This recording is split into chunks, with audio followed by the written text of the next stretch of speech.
പ്രിയപ്പെട്ടവരെ, ഇനി നമ്മൾ ഒരുപാട് ചോദ്യങ്ങൾ ഈ അതിദാരിദ്ര്യ മുക്ത കേരള പ്രഖ്യാപനവുമായി ബന്ധപ്പെട്ട് പ്രതിപക്ഷം ഉയർത്തുന്നുണ്ട്. പ്രതിപക്ഷം അത് തദ്ദേശ തെരഞ്ഞെടുപ്പിൽ ഒരു വലിയ ആയുധമാക്കാൻ പോകുന്നു എന്നാണ് അറിഞ്ഞത്. അതിൽ അവർ പ്രധാനമായിട്ടും ഉയർത്തുന്ന 3-4 ചോദ്യങ്ങളുണ്ട്. ആ ചോദ്യങ്ങൾക്കുള്ള ഉത്തരം നമ്മൾ തേടുകയാണ്. അതിദാരിദ്ര്യമുക്തമായി കേരളത്തെ പ്രഖ്യാപിച്ചെങ്കിലും പ്രതിപക്ഷം പല ചോദ്യങ്ങളും ഇപ്പോഴും ഉയർത്തുകയാണ്. പല ചോദ്യങ്ങളും അർത്ഥസത്യങ്ങളുണ്ട്, ചിലത് പ്രചരണത്തിന് വേണ്ടി ഉപയോഗിക്കുന്നവയുണ്ട്, ചില ചോദ്യങ്ങൾ ആത്മാർത്ഥമായി ഉപയോഗിക്കുന്ന ചോദ്യങ്ങളുണ്ട്. അതിദരിദ്രരെ നിർണയിച്ച മാനദണ്ഡങ്ങൾ എന്താണ്? ആധികാരിക പഠന റിപ്പോർട്ട് പുറത്തുവിടാത്തത് എന്താണ്? അതിദരിദ്രമുക്ത കേരളമാണോ ഇപ്പോഴുള്ളത്? കേരളത്തിൽ അതിദരിദ്രരില്ലേ? അഗതിമുക്ത കേരളമാണോ അതല്ല അതിദരിദ്രമുക്ത കേരളമാണോ? അതിദരിദ്രരുടെ എണ്ണം എങ്ങനെയാണ് LDF പ്രകടന പത്രികയിലെ 4.5 ലക്ഷത്തിൽ നിന്ന് 64,006 മാറിയത്? സെൻസസിലെ അതിദരിദ്ര ആദിവാസി കുടുംബങ്ങൾ 1.16 ലക്ഷമായിരിക്കെ എങ്ങനെയാണ് അതിദരിദ്ര പട്ടികയിൽ അവർ 6,400 പേർ മാത്രമായത്? 5.95 ലക്ഷം ആളുകൾ മഞ്ഞക്കാർഡ് ഉപയോഗിക്കുന്നുണ്ടെങ്കിലും ആ മഞ്ഞക്കാർഡ് ഉടമകൾക്ക് ഇനി ഈ അതിദരിദ്ര പ്രഖ്യാപനത്തിലൂടെ ആനുകൂല്യം കിട്ടില്ലേ? ഇപ്പോൾ ലഭിക്കുന്ന കേന്ദ്ര സഹായം അവസാനിക്കുമോ?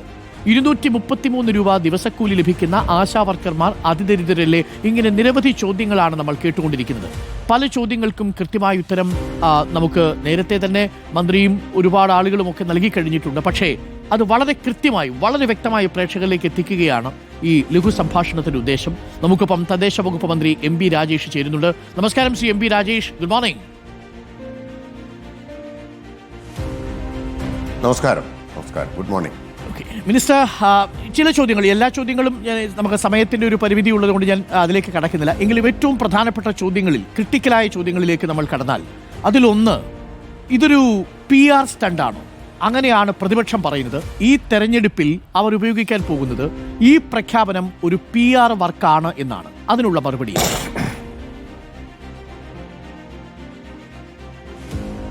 അതിനുള്ള മറുപടി, ഇത് 2021 തുടർഭരണം കിട്ടിയ ശേഷം സത്യപ്രതിജ്ഞ കഴിഞ്ഞ് ആദ്യം ചേർന്ന എന്ന് പറഞ്ഞാൽ സത്യപ്രതിജ്ഞ കഴിഞ്ഞ് നേരെ സെക്രട്ടേറിയറ്റിൽ പോയി ചേർന്ന മന്ത്രിസഭാ യോഗം എടുത്ത ഒന്നാമത്തെ തീരുമാനമാണ്. അങ്ങനെ ഒരു തീരുമാനം എടുക്കാൻ കഴിഞ്ഞത് പെട്ടെന്നൊരു ദിവസം ഒരു മന്ത്രിസഭാ തീരുമാനം ഉണ്ടാക്കാൻ പറ്റില്ലല്ലോ. 2017 തന്നെ ആരംഭിച്ചൊരു പ്രോസസ്സാണിത്. 2017 പ്ലാനിംഗ് ബോർഡ് മുൻകൈ എടുത്തുകൊണ്ട് ആരംഭിച്ചൊരു പ്രോസസ്സ്. പക്ഷെ 18 പ്രളയം വന്നു, 19 പ്രളയം ആവർത്തിച്ചു, കോവിഡ് വന്നു. അങ്ങനെയാണിത് 2021 നീളുന്നത്.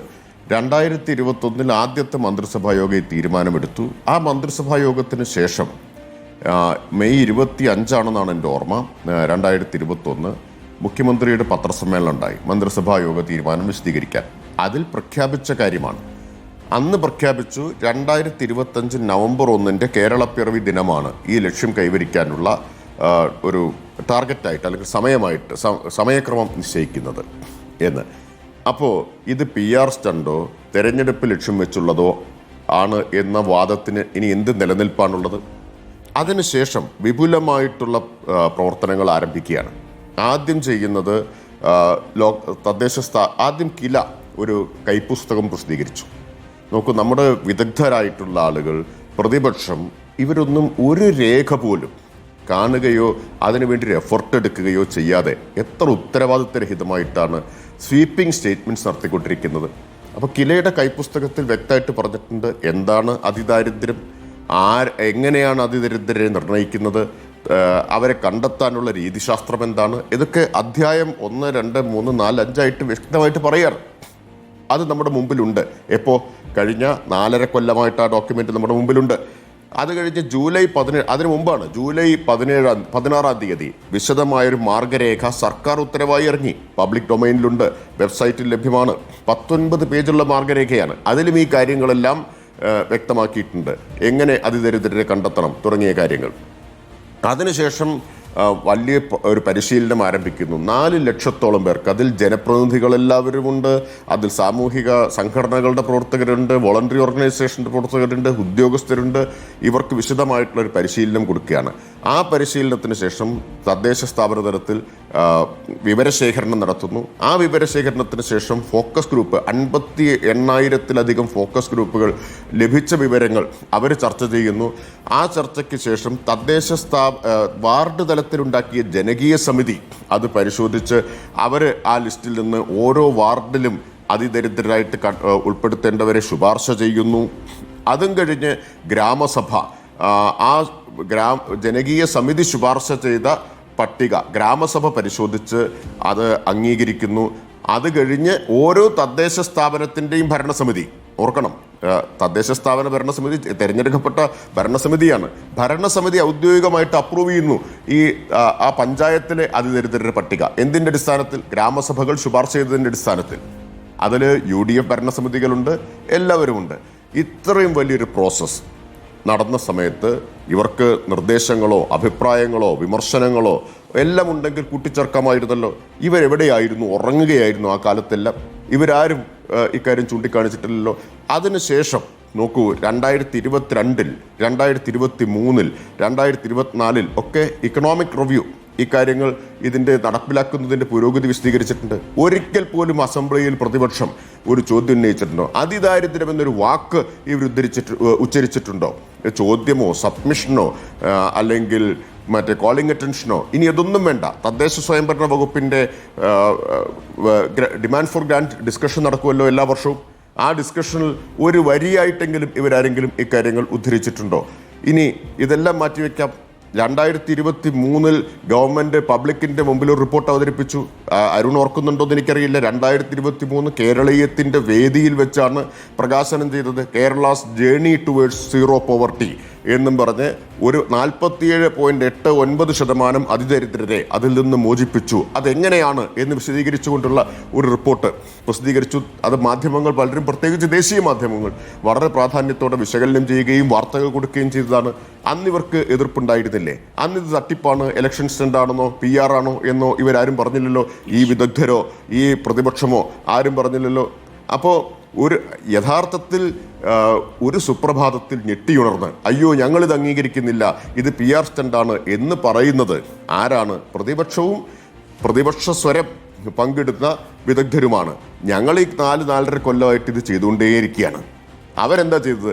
ഈ 4.5 കൊല്ലം കുംഭകർണ സേവ നടത്തിയിട്ട് ഇപ്പോൾ ഇതാ പെട്ടെന്ന് എഴുന്നേറ്റിട്ട് പറയാൻ ഇതൊന്നും ഞങ്ങൾ അംഗീകരിക്കുന്നില്ല എന്ന്. എന്തെങ്കിലും ഉത്തരവാദിത്വം പ്രതിപക്ഷത്തിനും ഇപ്പോൾ ചോദ്യമുയർത്തുന്ന അക്കാദമിക് വിദഗ്ധർക്കുമുണ്ടോ? ഉത്തരവാദിത്വത്തിന്റെ കണികയെങ്കിലും ഉണ്ടെങ്കിൽ ഇങ്ങനെ ഒരു സമീപനമാണോ സ്വീകരിക്കുക? ഞാൻ അവകാശപ്പെടുന്നത് ഇപ്പോൾ ഈ 64,006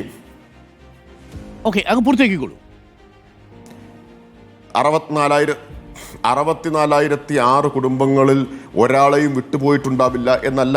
പക്ഷെ നമ്മൾ സാധ്യമായത്ര കുറ്റമറ്റൊരു പ്രോസസ്സാണ് അവലംബിച്ചത് എന്നതാണ്. ഏതെങ്കിലും ഒരു വിദഗ്ധ സമിതി തിരഞ്ഞെടുക്കുകയല്ല. ഇത്രയും സൂക്ഷ്മമായ വിപുലമായ ജനപങ്കാളിത്തത്തോടുള്ള പ്രോസസ്സാണ്. ഇനി ആ പ്രോസസ്സിലും ഉൾപ്പെടാതെ പോയിട്ടുള്ളവരുണ്ടെങ്കിൽ അവരെയും നമുക്ക് ഉയർത്തിക്കൊണ്ടുവരാൻ ഇപ്പോൾ പദ്ധതിയുണ്ട്. ഇന്നലെ 2 കാര്യങ്ങൾ അവിടെ പ്രകാശനം ചെയ്തത്. ഒന്ന്, ഇത് സംബന്ധിച്ച റിപ്പോർട്ടാണ്. വിദഗ്ധർ ചോദിക്കുകയായിരുന്നല്ലോ റിപ്പോർട്ട് എവിടെ എന്ന്. ഇത് സംബന്ധിച്ച് ഇതിൻ്റെ തുടക്കം മുതൽ ഇന്ന് വരെയുള്ള എല്ലാ പ്രോസസ്സും വിശദീകരിച്ച് എത്ര പേർക്ക് ആനുകൂല്യങ്ങൾ കിട്ടിയ, എങ്ങനെയെല്ലാമാണ് ഇവരെ മോചിപ്പിച്ചത്, എല്ലാം വളരെ ട്രാൻസ്പെറൻ്റ് ആയിട്ടുള്ള റിപ്പോർട്ട്. ദയവ് ചെയ്ത് വിദഗ്ധരോട് പറയാനുള്ളത് ഇനിയെങ്കിലും അതൊന്ന് വായിച്ചു നോക്കണം. ഇതുവരെ ഉണ്ടായിട്ടുള്ള ഒറ്റ രേഖയും ഇവരാരും വായിച്ചു നോക്കിയിട്ടില്ല. പ്രതിപക്ഷത്തോട് എല്ലാ MLA-മാർക്കും പ്രതിപക്ഷ നേതാവിനും ആ റിപ്പോർട്ട് എത്തിക്കും. വിദഗ്ധരും അത് വായിച്ചു നോക്കണം. ദയവ് ചെയ്ത് ഫാക്റ്റ് പരിശോധിച്ച് വസ്തുതകൾ നോക്കി വസ്തുതകൾ മനസ്സിലാക്കിയിട്ട് വേണം. രാഷ്ട്രീയ അന്ധത കൊണ്ട് എതിർക്കരുത്. രണ്ടാമത് ഇന്നലെ പ്രസിദ്ധീകരിച്ചത് അതിദാരിദ്ര്യ നിർമ്മാർജ്ജനാനന്തര പദ്ധതിയാണ്. EP 2.0 എന്ന് പറഞ്ഞാൽ ഇതിൻ്റെ തുടർ പ്രവർത്തനം ഗവൺമെൻറ് കൃത്യമായിട്ട് മുന്നോട്ട് വെച്ചിട്ടുണ്ട്. അപ്പോൾ ഗവൺമെൻറ് ഒരു കാഴ്ചപ്പാടിൻ്റെ അടിസ്ഥാനത്തിൽ ഒരു വിഷനുണ്ട്. ആ വിഷൻ്റെ അടിസ്ഥാനത്തിൽ ഒരു ആക്ഷൻ പ്ലാൻ മുന്നോട്ട് വെച്ചിട്ടുണ്ട്. ഞങ്ങൾക്ക് ഇക്കാര്യത്തിൽ അവ്യക്തതയൊന്നുമില്ല. ഇപ്പോൾ അതിദാരിദ്ര്യ നിർമ്മാർജ്ജനാനന്തര പദ്ധതി എന്ന് പറഞ്ഞാൽ എന്താണ്? ഇതിൽ നിന്നാരും ഇനി തിരിച്ച് അതിദാരിദ്ര്യത്തിലേക്ക് വീണു പോകരുത്. ഇതിൽ ഉൾപ്പെടാതെ ആരെങ്കിലും പോയിട്ടുണ്ടോ? ഉൾപ്പെടാതെ പോയിട്ടുണ്ടെങ്കിൽ അവരെ ഉൾക്കൊള്ളാനും അവരെ കൂടി അതിൽ നിന്ന് മോചിപ്പിക്കാനുമുള്ള പദ്ധതി തുടരുകയാണെന്ന്. ശരി, CMB രാജേഷ്, ഇതിനകത്ത് ഒരു കാര്യം പ്രതിപക്ഷം ചോദിക്കുന്നത്, LDFന്റെ പ്രകടന പത്രികയിൽ 4.5 ലക്ഷം അതിദരിദ്രരെന്ന് നിങ്ങൾ പറഞ്ഞിരുന്നല്ലോ. പിന്നീട് അതെങ്ങനെയാണ് 64,006 ചുരുങ്ങുന്നത്? അപ്പോൾ പ്രകടന പത്രികയിൽ പറഞ്ഞത് കള്ളമായിരുന്നോ? ഇപ്പോൾ പറയുന്നതാണോ കണക്ക്? ഈ കണക്കുകൾ തമ്മിൽ പൊരുത്തപ്പെടുന്നില്ലല്ലോ. പറയുന്നത് കണ്ണനെ പോലെയുള്ള CDSലെ മുൻ മേധാവികളാണ് എന്നുള്ളതാണ്. മാത്രമല്ല, അന്ന് UDF സർക്കാരിൻ്റെ കാലത്ത് തുടങ്ങിയ അഗതി ആശ്രയ പദ്ധതി, അതിലുണ്ടായിരുന്ന 1.5 ലക്ഷം ആളുകൾ അവർ ഈ പട്ടികയിലുണ്ടോ? പിന്നീടാണ് ഈ മഞ്ഞക്കാർഡിൻ്റെ കാര്യം പറയുന്നത്. അതിൽ ഭക്ഷ്യവകുപ്പ് മന്ത്രി തന്നെ പറഞ്ഞിരിക്കുന്ന AY കാർഡുള്ള അന്യയോജന കാർഡുള്ള 5.95 ലക്ഷം അതിദരിദ്രർ. അപ്പോൾ LDFിൻ്റെ മാനിഫെസ്റ്റോയിൽ ഒരു കണക്ക്, AYയിൽ ഒരു കണക്ക്, ആശ്രയ പദ്ധതിയിലൊരു കണക്ക്, ഇപ്പോൾ സർക്കാർ പറയുന്ന 64,006 എന്ന കണക്ക്. ഈ കണക്കുകൾ പൊരുത്തപ്പെടുന്നില്ലല്ലോ എന്നാണ് നേരത്തെ കണ്ണമാഷപ്പുള്ളവർ ചോദിക്കുന്നതും പ്രതിപക്ഷം അത് ഏറ്റെടുക്കുന്നതും. അതായത് ഈ വിദഗ്ധരുടെ അഭിപ്രായത്തെ പിന്താങ്ങുന്ന പ്രതിപക്ഷവും പറയുന്നത് ആശ്രയ പദ്ധതി അക്കാര്യത്തിൽ അവർക്കാർക്കും അഭിപ്രായ വ്യത്യാസമില്ലല്ലോ, അതാണ് അതിദരിദ്രർ എന്നാണോ അവരുടെ വാദം? അപ്പോൾ ഇത് കാണിക്കുന്നത് എന്താണ്? പലതരത്തിലുള്ള കണക്കുകൾ നേരത്തെ തന്നെ ഉണ്ട് എന്നതാണ്. പല കണക്കുകൾ നേരത്തെ തന്നെ മുന്നോട്ട് വെക്കപ്പെട്ടിട്ടുണ്ട്. ആശ്രയ, അഗതി എന്നൊക്കെ കണക്കുകൾ വ്യത്യസ്തമാണ്. നമ്മൾ എന്താ ചെയ്തത്? ഞാൻ നേരത്തെ വിശദീകരിച്ച സൂക്ഷ്മമായ ജനപങ്കാളിത്തത്തോടെയുള്ള എല്ലാ ജനങ്ങൾക്കും തൻ്റെ തൊട്ടടുത്തുള്ള അതിദരിദ്രനെ കണ്ടെത്താൻ അവസരമുണ്ടായ ഒരു പ്രക്രിയയിലൂടെ ഈ 64,006 കുടുംബങ്ങൾ എന്നതിലെത്തിച്ചേർന്നു. ഇനി അതിൽ സ്വീകരിച്ച ഏറ്റവും പ്രധാനപ്പെട്ട മാനദണ്ഡം എന്തായിരുന്നു? ഇന്നേ വരെയുള്ള ഒരു സർക്കാർ പദ്ധതിയുടെയും ആനുകൂല്യം കിട്ടാതെ പോയവർ, ഒരു തരത്തിലുമുള്ള ക്ഷേമ പദ്ധതികൾ സ്പർശിക്കാതെ പോയിട്ടുള്ള ഏറ്റവും നിരാലംബരായിട്ടുള്ള മനുഷ്യർ, ഏറ്റവും നിരാശ്രയരായിട്ടുള്ള മനുഷ്യർ. കാരണം അത്രയും ഡിപ്രൈവ്ഡ് ആയിട്ടുള്ള ആളുകൾ ആയതുകൊണ്ടാണല്ലോ ഇതുവരെ അവർക്ക് ഒരു ആനുകൂല്യമോ ഒരു ക്ഷേമ പദ്ധതിയോ അവർക്ക് കിട്ടാതെ പോയത്. അതായത് ഈ നാട്ടിൽ ജീവിച്ചിരിക്കുന്നു എന്നല്ലാതെ മറ്റൊരു തെളിവും ഹാജരാക്കാനില്ലാത്ത ആളുകളാണ്. അവർക്ക് വോട്ടർ ID കാർഡില്ല, അവർക്ക് ആധാർ കാർഡില്ല, അവർക്ക് റേഷൻ കാർഡില്ല, ഒരു രേഖയും ഇല്ലാത്ത ആളുകൾ. അവരെ തേടി ഇതുവരെ ആരും എത്തിയിട്ടില്ല. ഒരു സർക്കാർ സംവിധാനത്തിൻ്റെയും കണ്ണുകൾ അവരെ തേടി ചെന്നിട്ടില്ല. അവരെ കണ്ടെത്തുക എന്നത് ദുഷ്കരമായിട്ടുള്ളൊരു പ്രക്രിയയായിരുന്നു. അതുകൊണ്ടാണ് ജനപങ്കാളിത്തത്തിൽ അധിഷ്ഠിതമായിട്ടൊരു സമീപനം സ്വീകരിച്ചത്. അതാണ് ഇവിടെ സ്വീകരിച്ചത്. അതുകൊണ്ട് AY കാർഡുണ്ടവർ എന്ന് പറഞ്ഞാൽ അവർക്ക് കാർഡുണ്ട്, അവർക്കൊരു ആനുകൂല്യം നിലവിൽ കിട്ടുന്നുണ്ട്.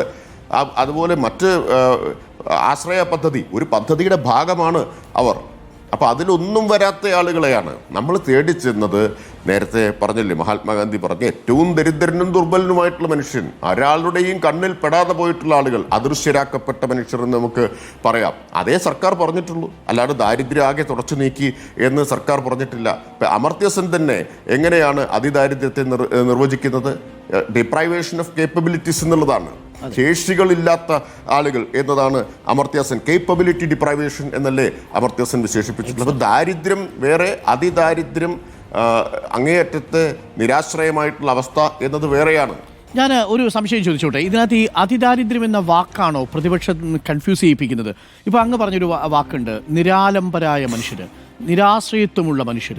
അങ്ങനെ ഒരു പദമായിരുന്നെങ്കിൽ പ്രതിപക്ഷം ഇതിനകത്ത് കൺഫ്യൂസ്ഡ് ആവില്ലായിരുന്നു എന്ന് തോന്നുന്നുണ്ടോ?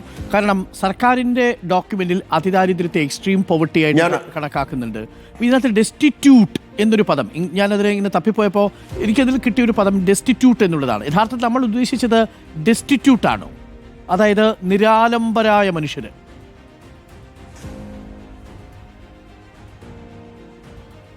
ഇതിൽ ഞാൻ പറഞ്ഞത് ഏറ്റവും നിരാലംബരായിട്ടുള്ള മനുഷ്യർ, ഒരു ക്ഷേമ പദ്ധതികളുടെയും ആനുകൂല്യം ഇന്നേ വരെ കിട്ടാത്ത ആളുകൾ. അത് സർക്കാർ വ്യക്തമായിട്ട് പറഞ്ഞിട്ടുള്ള കാര്യമാണല്ലോ. അത് വ്യക്തമായി തുടക്കം മുതൽ പറഞ്ഞിട്ടുള്ളതാണ്. ഇനി എൻ്റെ ചോദ്യം, ഈ പദ്ധതി നമ്മൾ 2021 പ്രഖ്യാപിച്ചതും അതിനുശേഷം തുടർച്ചയായിട്ട് ഈ പ്രവർത്തനം നടത്തിയാണ്. 2023 ഒന്നാം ഘട്ടം എല്ലാ അവകാശ രേഖകളും കൊടുത്തു കഴിഞ്ഞ സമയത്ത് പത്തനംതിട്ടയിൽ ഇതുപോലെ ആയിരക്കണക്കിന് ആളുകൾ പങ്കെടുത്തൊരു ചടങ്ങിൽ അതിൻ്റെ പൂർത്തീകരണ പ്രഖ്യാപനം മുഖ്യമന്ത്രി നടത്തുകയുണ്ടായി.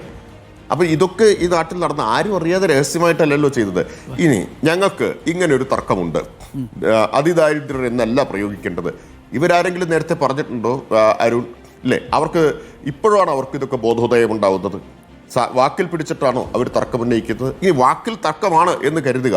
ഇവർക്കിത് ഉന്നയിക്കാൻ ഈ 4.5 വർഷം എന്തേ കഴിയാതിരുന്നത്?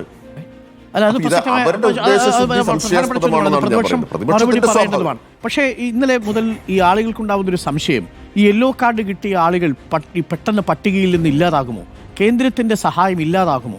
AY card ഇല്ലാതെയാകുമോ? അതിന്റെ റേഷൻ വിഹിതം ഇല്ലാതെയാകുമോ എന്ന വലിയ തരത്തിലുള്ള ഒരു പ്രചരണം നടക്കുന്നുണ്ട്. MP രാജേഷ്, അത് ജനങ്ങളെ ഭീതിയിലാക്കാൻ വേണ്ടിയിട്ടുള്ള പ്രചരണമാണ്. നോക്കൂ, ഏത് തരത്തിലും ഈ കേരളം കൈവരിച്ചൊരു നേട്ടത്തെ ഇകഴ്ത്തുക, അത് അതിൻ്റെ എന്തെങ്കിലും നേട്ടം LDFന് കിട്ടുമോ എന്ന ഭയത്തിൽ നിന്നാണ് ഇത്തരം ഒരുതരം സാമൂഹ്യ വിരുദ്ധമായിട്ടുള്ള പ്രചരണങ്ങളെല്ലാം ഉണ്ടാവുന്നത്.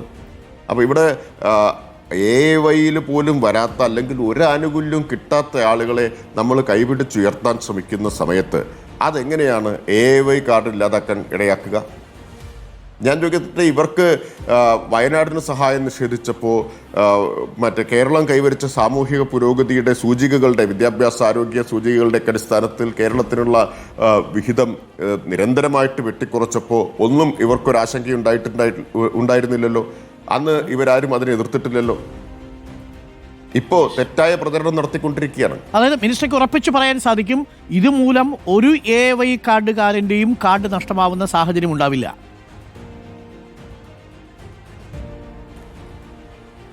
ഇതിന്റെ പേരിൽ ഒരു AY കാർഡുകാരുടെയും കാർഡ് അവർക്ക് വെട്ടാനാവില്ല.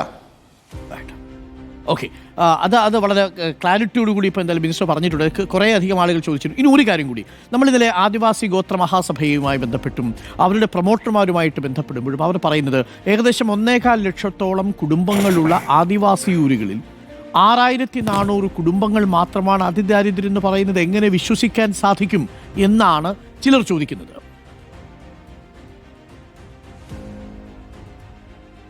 ഞാൻ ചോദിക്കുന്നത്, ഈ പ്രക്രിയ ഗ്രാമസഭ ഇത്തരം മേഖലകളിലെല്ലാം നടന്നിട്ടുണ്ടല്ലോ. അപ്പോൾ ഈ സംഘടനകൾ, ഗോത്രമഹാസഭയ്ക്കൊക്കെ അന്ന് ഇത് തോന്നിയിട്ടില്ലായിരുന്നു? അവരാരും ഇതിൽ പങ്കെടുത്തിട്ടില്ലേ? ഗ്രാമസഭ എന്നുള്ളത് LDF പരിപാടിയല്ലല്ലോ. അത് സാധാരണ തദ്ദേശ സ്ഥാപനത്തിൻ്റെ നിയമപ്രകാരം നടക്കുന്നൊരു കാര്യമല്ലേ. പഞ്ചായത്ത് രാജ് നിയമപ്രകാരവും ഒക്കെയല്ലേ ഗ്രാമസഭയും മുനിസിപ്പൽ നിയമപ്രകാരം വാർഡ് സഭയും നടക്കുന്നത്. അപ്പോൾ എല്ലാ ഗുണഭോക്താക്കളെയും ഇങ്ങനെയല്ലേ തിരഞ്ഞെടുക്കുന്നത്? ഏത് സർക്കാർ പദ്ധതിയുടെ, ഇപ്പോൾ ലൈഫിൻ്റെ ഗുണഭോക്താക്കളെ ഇങ്ങനെയല്ലേ തിരഞ്ഞെടുത്തിട്ടുള്ളത്? അപ്പോൾ വീണ്ടും ഈ ഉത്തരവാദിത്വമില്ലായ്മ, അവരുടെ ഉത്തരവാദിത്വമില്ലായ്മ കൂടിയാണ് വെളിപ്പെടുത്തുന്നത്. ഇപ്പോൾ ഈ 4.5 കൊല്ലം കഴിഞ്ഞിട്ട് ഇത്ര പേരേ ഉള്ളൂ എന്ന് ചോദിച്ചാൽ, ഗ്രാമസഭയിൽ പോയിട്ടല്ലേ അവരുടെ കൂട്ടത്തിലുള്ള അർഹരായിട്ടുള്ള ആളുകൾ വന്നിട്ടില്ലെങ്കിൽ അത് ചൂണ്ടിക്കാണിക്കേണ്ടിയിരുന്നത്. ഇനി അവരുടെ ഭാഗത്ത് നിന്നുള്ള ഉത്തരവാദിത്വമില്ലായ്മ കൊണ്ട് ആരെങ്കിലും വിട്ടുപോയിട്ടുണ്ടെങ്കിൽ ഒരാളെയും വിട്ടുകളയാൻ ഈ ഗവൺമെന്റ് ഉദ്ദേശിക്കുന്നില്ല. ഞാനിവിടെ പറഞ്ഞു, ഇതിന്റെ തുടർ പ്രവർത്തനം ആസൂത്രണം ചെയ്ത് കഴിഞ്ഞിട്ടുണ്ട് എന്നത്. ഒരു ഹെൽപ്പ് ലൈൻ ഗവൺമെന്റ് ആരംഭിക്കുകയാണ്. ആരെങ്കിലും വിട്ടുപോയിട്ടുണ്ടോ? ദാരിദ്ര്യ നിർമ്മാർജ്ജനാനന്തര പരിപാടികളിൽ ഒരു ഹെൽപ്പ് ലൈൻ വഴി പൊതുസമൂഹത്തിന് അറിയിക്കാം, ഇതാ ഞങ്ങളുടെ അടുത്തൊരു അതിദരിദ്രന്റെ ലക്ഷണത്തിലുള്ള ഒരാളുണ്ട് എന്നത് അറിയിക്കാം എന്നുള്ളതാണല്ലേ? അതെ, അതിലൊരു പ്രധാനപ്പെട്ട നിർദ്ദേശമാണ് ഹെൽപ്പ് ലൈൻ ആരംഭിക്കണമെന്നത്. നോക്കൂ, ഇവര് ഒരു കാര്യവും മനസ്സിലാക്കാൻ അവർ ശ്രമിക്കുന്നില്ല. മനസ്സിലാക്കാൻ കഴിയാത്തവരായതുകൊണ്ടൊന്നുമല്ല. അവരുടെ ആവശ്യം സർക്കാരിനെ അധിക്ഷേപിക്കുക, സർക്കാരിൻ്റെ ഡിസ്ക്രെഡിറ്റ് ചെയ്യുക എന്നതാണ്. അപ്പോൾ വസ്തുതകൾ മനസ്സിലാക്കാൻ പോയാൽ അത് നടക്കില്ല എന്നതുകൊണ്ട് ഒരു എഫർട്ടും എടുക്കാതെ, ഒരു രേഖയും പരിശോധിക്കാതെ, ഒന്നും അന്വേഷിക്കാതെ അവർ ഏകപക്ഷീയമായിട്ടുള്ള സ്റ്റേറ്റ്മെന്റുകൾ നടത്തിക്കൊണ്ടിരിക്കുകയാണ്. ശരി, ശ്രീ എം പി രാജേഷ്, ഞങ്ങളും ഈ പ്രഖ്യാപനം വരുന്നതിന് മുൻപ് തന്നെ കുറച്ച് അന്വേഷണമൊക്കെ നടത്തിയിരുന്നു. ആ അന്വേഷണങ്ങളുടെ ഭാഗമായി ചില കണ്ടെത്തലുകൾ നടത്തിയിരുന്നു. ഉദാഹരണത്തിന് മാവൂരിൽ ഒരു കുടുംബത്തിൻ്റെ കാര്യം ഞങ്ങൾ റിപ്പോർട്ട് ചെയ്തു. ആ കുടുംബത്തിൻ്റെ പ്രശ്നം, മുത്തുവിൻ്റെ കുടുംബത്തെ അതിദരിദ്ര പട്ടികയിൽ ഉൾപ്പെടുത്താൻ സർക്കാർ അനുമതി നൽകിയാൽ 3 സെന്റ് സ്ഥലം പഞ്ചായത്ത് അനുവദിക്കാമെന്നാണ് ഇപ്പോൾ പഞ്ചായത്ത് പറയുന്നത്. ചില അടിസ്ഥാന രേഖകളില്ലാത്തത് കൊണ്ടാണ് അവർ ആ പട്ടികയിൽ നിന്ന് പുറത്തായതെന്ന് മാവൂരിലെ പഞ്ചായത്ത് പറയുന്നുണ്ട്. അത് UDF ഭരിക്കുന്ന പഞ്ചായത്താണ്. മുത്തുവിൻ്റെ കുടുംബത്തെ സഹായിക്കാൻ രേഖകളില്ല എന്നുള്ളതായിരുന്നു പ്രധാനപ്പെട്ട തടസ്സം. പഞ്ചായത്ത് റെസിഡൻസ് സർട്ടിഫിക്കറ്റ് നൽകിയിട്ടുണ്ട്. ആധാർ കാർഡും റേഷൻ കാർഡും നൽകേണ്ടത് ജില്ലാ ഭരണകൂടമാണ് എന്നാണ് പഞ്ചായത്ത് പ്രസിഡന്റ് പറയുന്നത്. രേഖകളില്ലാത്തത് ലൈഫ് മിഷൻ പട്ടികയിൽ ഉൾപ്പെടുത്താൻ തടസ്സമായി എന്നും മാവൂർ പഞ്ചായത്ത് പ്രസിഡന്റ് പറയുന്നു. ഇപ്പോഴും ഈ കുടുംബത്തിൻ്റെ അതിദാരിദ്ര്യം മാറിയിട്ടില്ല. ഞങ്ങൾ ഇന്നലെ തത്സമയം ആ വാർത്ത സംപ്രേഷണം ചെയ്തിരുന്നു. ഈ പ്രഖ്യാപനം വരുന്ന സമയത്ത് മാവൂരിൽ കണ്ടെത്തിയ 40 കുടുംബങ്ങൾക്കും കിറ്റ് വിതരണം തുടരണം എന്നാണ് പഞ്ചായത്ത് പ്രസിഡന്റ് പറയുന്നത്. അപ്പം ഈ മുത്തുവിൻ്റെ കുടുംബത്തെ പോലെയുള്ള കുടുംബങ്ങളുണ്ടെങ്കിൽ അവരുടെ പ്രശ്നം സർക്കാർ ഇടപെട്ടു തന്നെ പരിഹരിക്കേണ്ടതല്ലേ? തീർച്ചയായിട്ടും തദ്ദേശ സ്ഥാപനത്തിൻ്റെ ഇതുപോലെ ഇപ്പം മാവൂർ പഞ്ചായത്തിൻ്റെ ഇതുപോലെയുള്ള വീഴ്ചയും നിരുത്തരവാദിത്വവും കൊണ്ട് ആരെങ്കിലും ഉൾപ്പെടാതെ പോയിട്ടുണ്ടെങ്കിൽ അവരെയും നമുക്ക് ഉൾപ്പെടണമല്ലോ. അല്ലാതെ അതിദരിദ്രരായിട്ടുള്ള രേഖകളില്ലാത്ത ഒരുപക്ഷെ ഈ നിർണയത്തിന് ശേഷം അങ്ങനെ ആയതാണോ അതോ നിർണയ സമയത്ത് തന്നെ കണ്ടെത്താൻ കഴിയാത്തതാണോ? കണ്ടെത്താൻ കഴിയാത്തതാണെങ്കിൽ അതിന് പ്രധാനപ്പെട്ട ഉത്തരവാദിത്വം തദ്ദേശ സ്ഥാപനത്തിൻ്റെ അല്ലേ. ഒരു കാര്യം കൂടി ഞാൻ അരുൺ വ്യക്തമാക്കട്ടെ. നമ്മൾ 2 കമ്മിറ്റികൾ ഇതിൻ്റെ മേൽനോട്ടത്തിന് കുറ്റമറ്റതാക്കാൻ നിശ്ചയിച്ചിരുന്നു. ഒന്ന്, പഞ്ചായത്ത് തലത്തിൽ പഞ്ചായത്ത് പ്രസിഡന്റ്, അധ്യക്ഷൻ, സ്റ്റാൻഡിംഗ് കമ്മിറ്റി ചെയർപേഴ്സൺമാർ, അംഗങ്ങൾ, കുടുംബശ്രീയുടെ CDS, കുടുംബശ്രീ മറ്റേ അതുപോലെ റെസിഡൻസ് അസോസിയേഷൻ, രാഷ്ട്രീയ പാർട്ടി പ്രതിനിധികൾ അടങ്ങുന്ന ഒരു കമ്മിറ്റിയാണ് ഇതിന് മേൽനോട്ടം വഹിക്കേണ്ടത്, എല്ലാ രാഷ്ട്രീയ പാർട്ടികളുടെയും. അപ്പോൾ അതാ ഞാൻ പറഞ്ഞത്, ഇവരൊക്കെ കാണിച്ചിട്ടുള്ള നിരുത്തരവാദിത്വം എത്രയുണ്ട് എന്നുകൂടിയാണ് ഇത് വ്യക്തമാക്കുന്നത്. എന്നിട്ട് ഇപ്പോൾ വന്നിട്ട് ശരി, ചിലപ്പോൾ വിട്ടുപോകുന്നത് മനസ്സിലാക്കാം. മാവൂർ UDF ഭരിക്കുന്ന പഞ്ചായത്തിൽ ഒരാളെ വിട്ടുപോയി, സ്വാഭാവികമായിട്ടായിരിക്കാം. പക്ഷെ ഇപ്പോൾ വന്നിട്ട് സർക്കാരിൻ്റെ കുറ്റമാണ് എന്ന് പറയുമ്പോൾ അവരുടെ നിരുത്തരവാദിത്വമാണ് വെളിപ്പെടുത്തുന്നത്. അതുകൂടി നമ്മൾ നോക്കണ്ടേ. ഇടപെടൽ ഉണ്ടാകുമല്ലോ അല്ലേ മിനിസ്റ്റർ? കാര്യം നമ്മളിങ്ങനെ ഓരോരോ കാര്യങ്ങളെ തപ്പുന്നുണ്ട്. അതിൽ പല കാര്യങ്ങളും അങ്ങ് പറഞ്ഞതുപോലെ ഞങ്ങൾ കഴിഞ്ഞ 48 മണിക്കൂറായി ഇതിന്റെ അന്വേഷണത്തിൽ തന്നെയാണ്. ഞങ്ങളടക്കമുള്ള മാധ്യമങ്ങൾ ഇത് അന്വേഷിക്കുന്നുണ്ടാവും. പക്ഷേ ഞങ്ങൾ കണ്ടെത്തിയത് മുത്തുവിന്റെ ഈ വിഷയമാണ്. ചില ആദിവാസി ഊരുകളിലെ ചില കുടുംബങ്ങളുടെ വിഷയം കണ്ടെത്തിയിട്ടുണ്ട്. പക്ഷേ ആ കുടുംബങ്ങളിൽ ചിലവർക്ക് ചില രേഖകളുണ്ട് എന്നുള്ളത് കൊണ്ടാണ് നമ്മളത് സംപ്രേഷണം ചെയ്യാത്തത്. പക്ഷേ ഇനി വരും ദിവസങ്ങളിൽ നമുക്കൊരു പക്ഷേ കണ്ടുമുട്ടുമായിരിക്കും. ആ വിഷയത്തിലേക്ക് ഒരു പെട്ടെന്നൊരു ഇടപെടൽ ഉണ്ടാകുമല്ലോ അല്ലേ മിനിസ്റ്റർ? ഒരു കാര്യം ഞാൻ വ്യക്തമാക്കട്ടെ. ആദ്യം തന്നെ എനിക്ക് സന്തോഷമുള്ളൊരു കാര്യം, കഴിഞ്ഞ 4.5 കൊല്ലം ഇങ്ങനെ ഒരു കാര്യം ഇവിടെ നടക്കുന്നു എന്ന് ശ്രദ്ധിക്കാതിരുന്ന എല്ലാവരും ഇപ്പോൾ അന്വേഷിച്ചിറങ്ങുന്നു എന്നത് സന്തോഷമുള്ള കാര്യമാണ്. ഇങ്ങനൊരു ഇടപെടൽ നേരത്തെ നടത്തിയിരുന്നെങ്കിൽ നമുക്ക് കുറേ പേരെ ആരെങ്കിലും വിട്ടുപോയിട്ടുണ്ടെങ്കിൽ അവരെ കൂടി ഉൾപ്പെടുത്താൻ കഴിയുമായിരുന്നു എന്നോർക്കണം. ഇത് കേരളത്തിൽ ഈ ദരിദ്രരുടെ ഒരു കാര്യം എന്ന നിലയിൽ ഇവരെല്ലാം അവഗണിച്ചതാണ്. അതാണ് ഇതിൽ ഏറ്റവും പ്രധാനപ്പെട്ട കാര്യം. ദരിദ്രരുടെ ഒരു കാര്യമല്ലേ അതിദാരിദ്ര്യം. ഞാൻ ഒരു അനുഭവം പറയാം. ഈ പത്തനംതിട്ടയിലെ 1ാം ഘട്ട പ്രഖ്യാപനം കഴിഞ്ഞപ്പോൾ നമ്മുടെ മാധ്യമങ്ങളിലൊന്നും ഒരു വരി പോലും വാർത്ത ഉണ്ടായിരുന്നില്ല. സംസ്ഥാന തലത്തിൽ ജില്ലാ പേജിലൊക്കെ വാർത്ത വന്നല്ലാതെ. ഇപ്പം ഞാനൊരു മാധ്യമപ്രവർത്തകനോട് ഈ കാര്യം പറഞ്ഞു, ഇത്രയും വലിയൊരു പരിപാടി നടന്നൊരു വാർത്ത പോലും ഉണ്ടായില്ലോ, ഈ അതിദാരിദ്ര്യത്തിനൊന്നും ഒരു വാർത്താ പ്രാധാന്യമില്ല എന്നാണ് അന്ന് പറഞ്ഞത്. ഇത് ശരിയാണത്, ഇവിടുത്തെ മാത്രം കാര്യമല്ല. ഇപ്പോൾ അതുകൊണ്ടാണല്ലോ പ്രതിപക്ഷം ഇത് അന്വേഷിക്കാതിരുന്നത് ഇത്രയും കാലം. അതുകൊണ്ടാണല്ലോ വിദഗ്ധരും ഇതുവരെ അന്വേഷിക്കാതിരുന്നത്. കാരണം അതൊന്നും അവർ ഗൗനിക്കുന്ന കാര്യങ്ങളല്ല, ഒരു ദരിദ്രരുടെ കാര്യം. കാരണം സമൂഹത്തിൽ ഏറ്റവും ന്യൂനപക്ഷമാണ്. ഇപ്പോൾ ഗവൺമെൻറ്റിനെ സംബന്ധിച്ചാണെങ്കിൽ വേണമെങ്കിൽ അവഗണിക്കാവുന്ന ഒരു സൂക്ഷ്മ ന്യൂനപക്ഷമല്ലേ ഈ നമ്പർ എന്ന് പറയുന്നത്. പക്ഷേ ഇപ്പോൾ എല്ലാവരും കൂടി ഇറങ്ങുന്നു എന്നുള്ളത് നല്ല കാര്യമാണ്, സന്തോഷമുള്ള കാര്യമാണ്. അപ്പോൾ നമുക്ക് കൂട്ടായിട്ട് ഈ ശ്രമം ഇനിയും തുടരാം.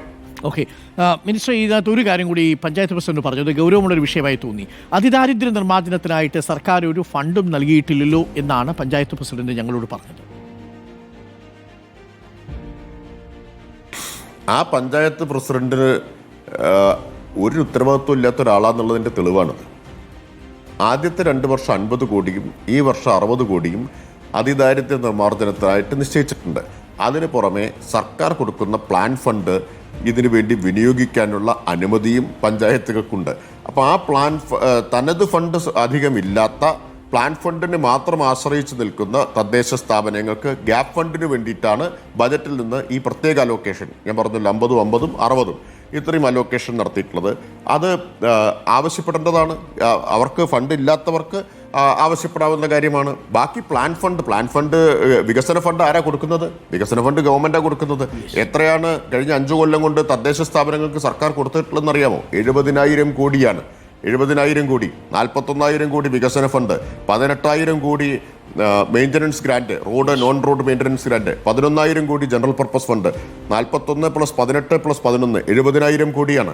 എന്നിട്ട് സ്വന്തമായിട്ട് വരുമാനമില്ലാത്തത് കൊണ്ട് ഈ വികസന ഫണ്ടിൻ്റെയും മറ്റും മാത്രം ആശ്രയിച്ച് വരുന്നവർക്ക് ഇത് നടത്താൻ ബുദ്ധിമുട്ടുണ്ടെങ്കിൽ അവരെ പ്രത്യേകം ആ തദ്ദേശ സ്ഥാപനങ്ങൾക്ക് അതിദാരിദ്ര്യ നിർമ്മാർജ്ജന പദ്ധതിക്ക് ഫണ്ട് കൊടുക്കാൻ വേണ്ടിയാണ് ബജറ്റിൽ നിന്ന് ഈ അലോക്കേഷൻ നടത്തിയിട്ടുള്ളത്.